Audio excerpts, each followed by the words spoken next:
Más de 13 detenidos en la comunidad de Ojo de Agua de La Palma de Pinos, Zacatecas. Sí, no es una exageración.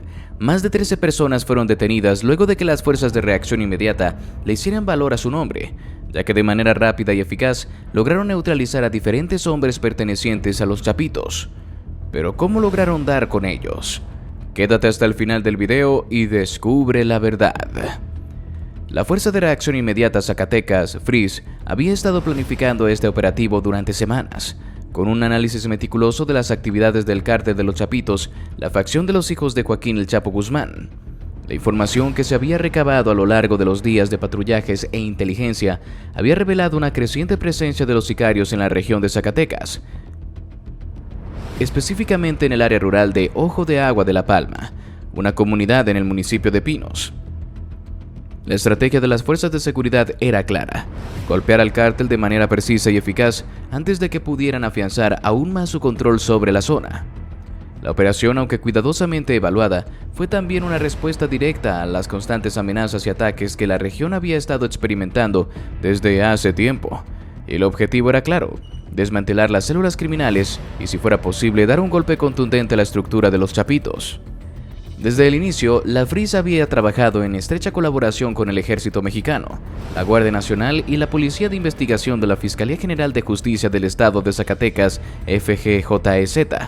Las autoridades sabían que no solo enfrentaban a un grupo criminal con un gran poder de fuego, sino también a una red bien organizada, un cártel que había aprendido a operar en diversas regiones del país con una eficiencia aterradora.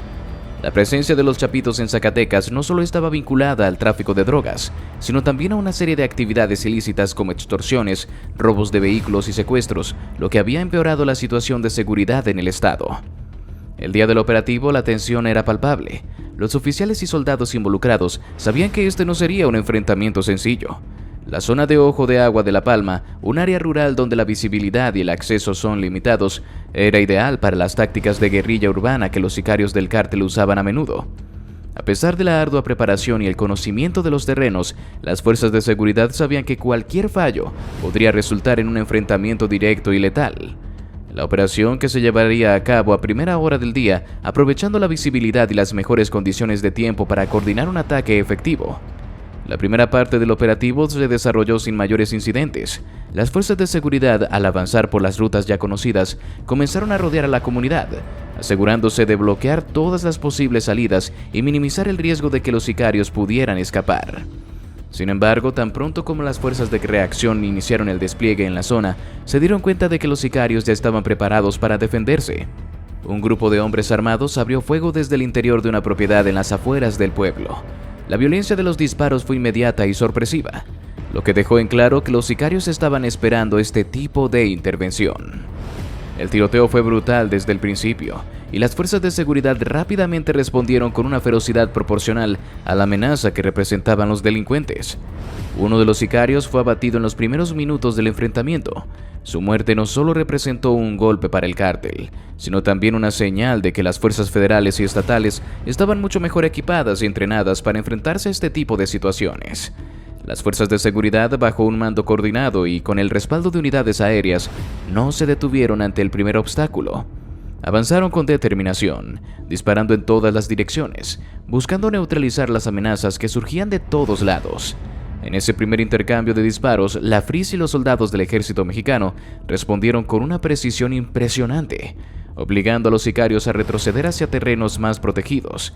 A pesar de la reacción rápida, los delincuentes no se rindieron fácilmente. Era evidente que el cártel de los Chapitos había preparado la zona con anticipación, colocando puntos estratégicos para resistir el avance de las fuerzas de seguridad. Varios vehículos blindados que se utilizaban para realizar narcobloqueos o para proteger a los sicarios fueron desplegados para bloquear las rutas de escape, lo que al principio dificultó el avance de las fuerzas federales. Mientras el tiroteo continuaba, los oficiales de la FRIS recibieron apoyo aéreo que comenzó a rastrear la zona y a identificar la ubicación exacta de los sicarios. La colaboración entre las unidades terrestres y aéreas fue crucial para coordinar los ataques y cortar cualquier ruta de escape que los delincuentes pudieran estar utilizando. Fue en ese momento cuando la situación comenzó a decantarse a favor de las fuerzas de seguridad. La superioridad en armamento y táctica comenzó a hacer la diferencia, y los sicarios que antes estaban luchando para proteger su posición se vieron obligados a replegarse. Sin embargo, el número de sicarios que aún estaban activos en la zona era alto, y la situación continuó siendo peligrosa. Tras varias horas de intenso tiroteo, el grupo de sicarios que resistía a la embestida de las fuerzas de seguridad se vio forzado a rendirse. De los 14 agresores que se encontraban en la zona, 13 fueron detenidos, incluyendo a 2 mujeres que formaban parte de la célula delincuencial. Es importante destacar que la presencia de mujeres en estas organizaciones criminales ya no es una rareza, pues muchos cárteles han integrado a mujeres en sus filas, bien sea en labores logísticas, de apoyo o incluso en funciones operativas como en este caso. Durante el interrogatorio posterior, los detenidos afirmaron que pertenecían a una célula del cártel de los Chapitos que operaba en las zonas cercanas a Zacatecas y Jalisco, y que su objetivo era reforzar las líneas de defensa de la región ante los intentos de los cárteles rivales de tomar el control de las rutas del narcotráfico. Uno de los detenidos resultó herido durante el intercambio de disparos y fue trasladado a un hospital cercano bajo custodia. Afortunadamente no se reportaron heridos entre las fuerzas de seguridad, lo que fue un gran alivio para las autoridades, considerando lo violento del enfrentamiento.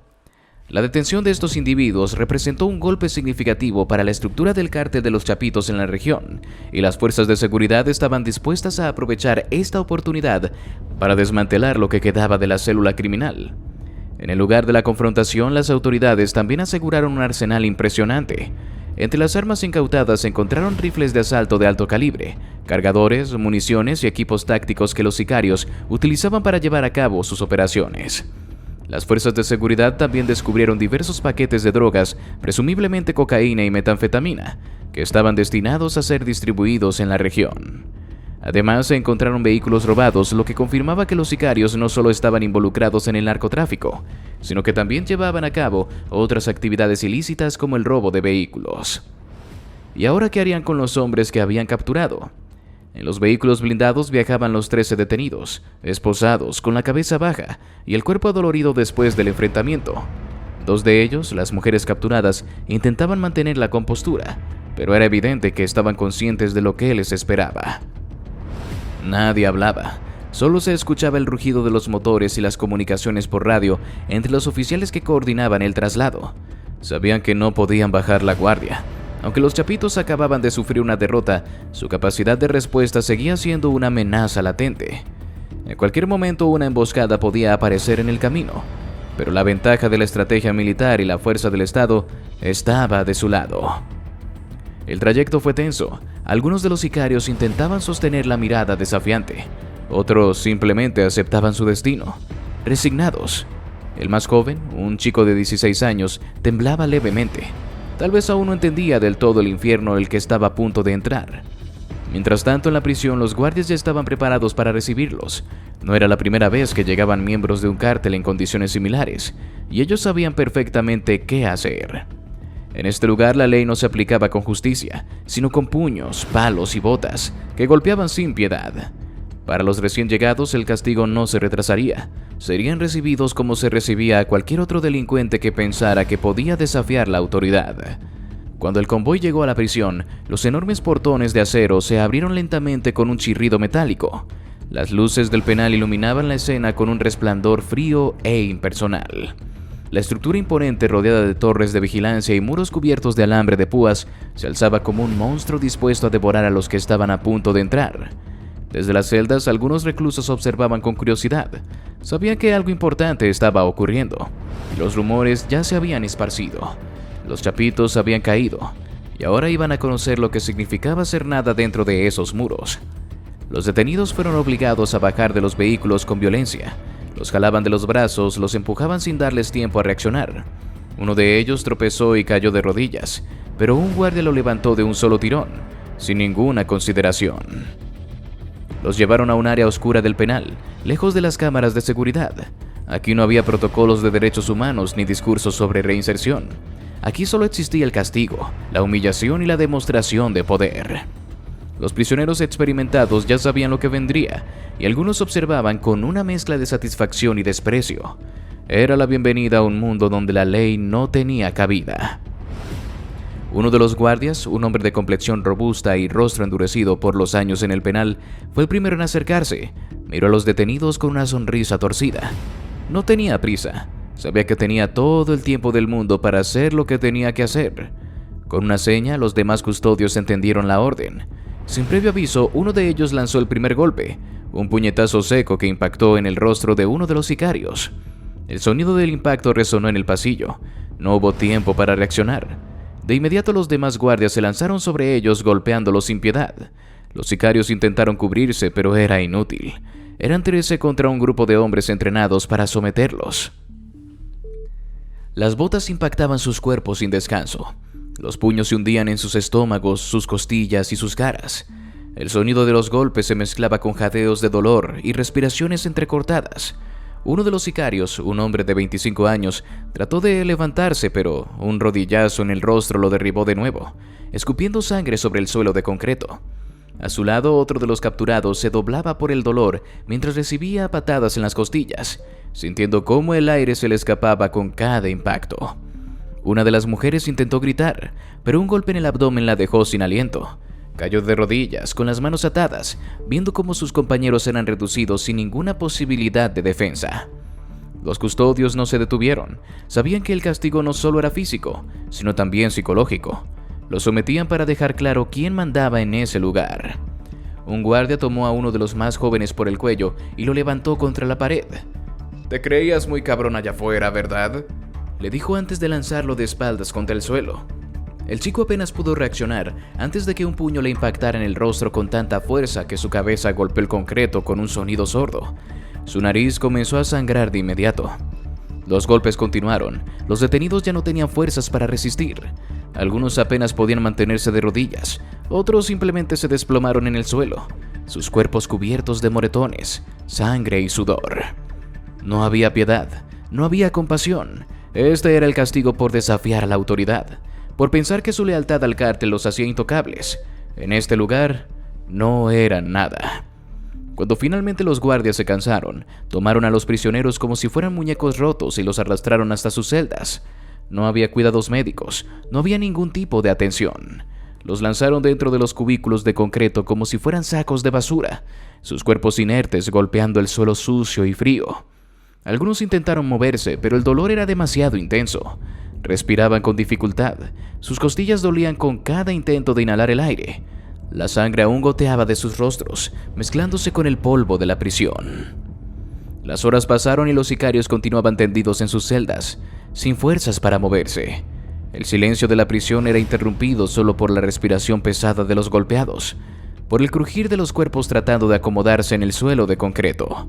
Uno de ellos trató de incorporarse, pero sus piernas no respondían.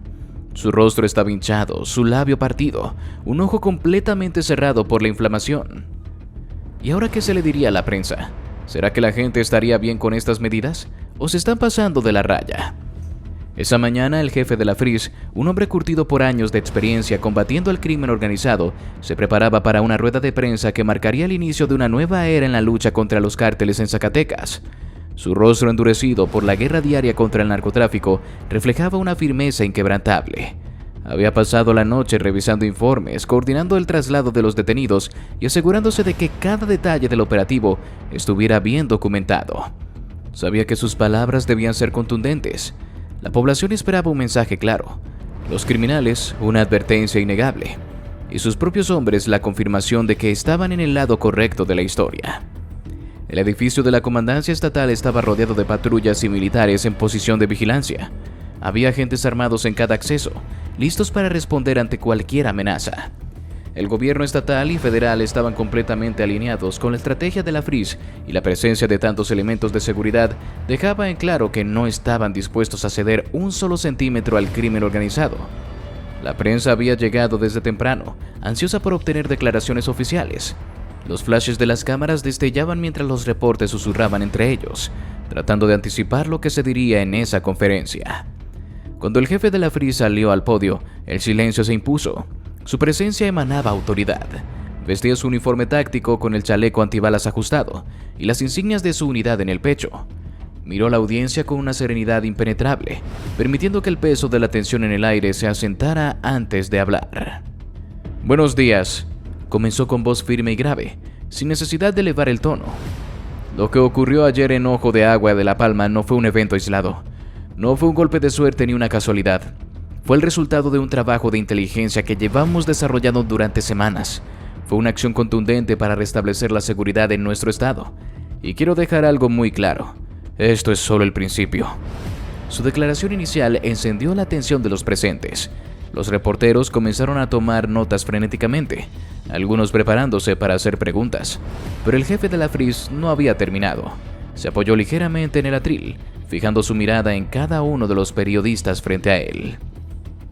Durante mucho tiempo, los cárteles han operado con impunidad en Zacatecas.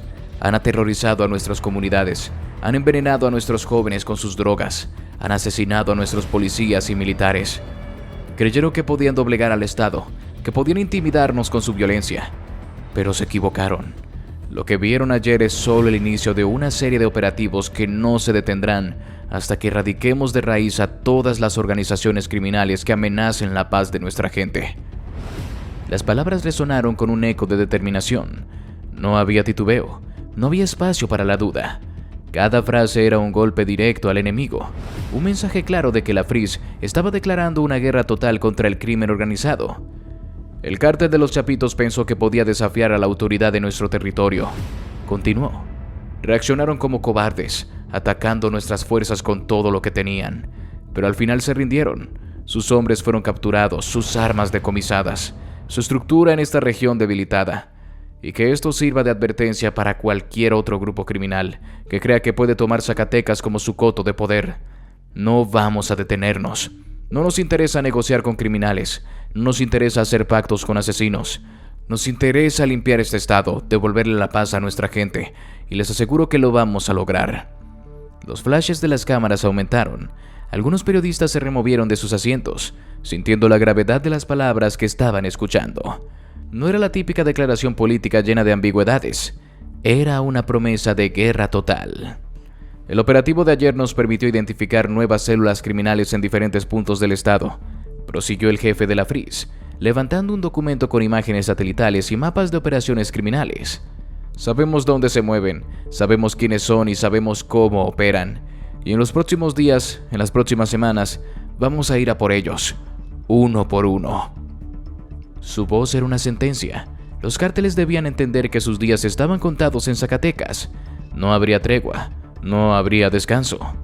La ofensiva apenas comenzaba, y el mensaje era inconfundible. Los 13 detenidos de ayer enfrentarán la justicia, agregó, con un leve gesto que denotaba que sabía exactamente lo que había sucedido dentro de la prisión. Su destino ahora está en manos de las autoridades correspondientes, pero quiero que todos lo sepan. La única opción para aquellos que decidan seguir el camino del crimen es la cárcel o algo peor. Y la única salida para los que aún están del otro lado es rendirse antes de que lleguemos a ellos. El ambiente en la sala de prensa era eléctrico.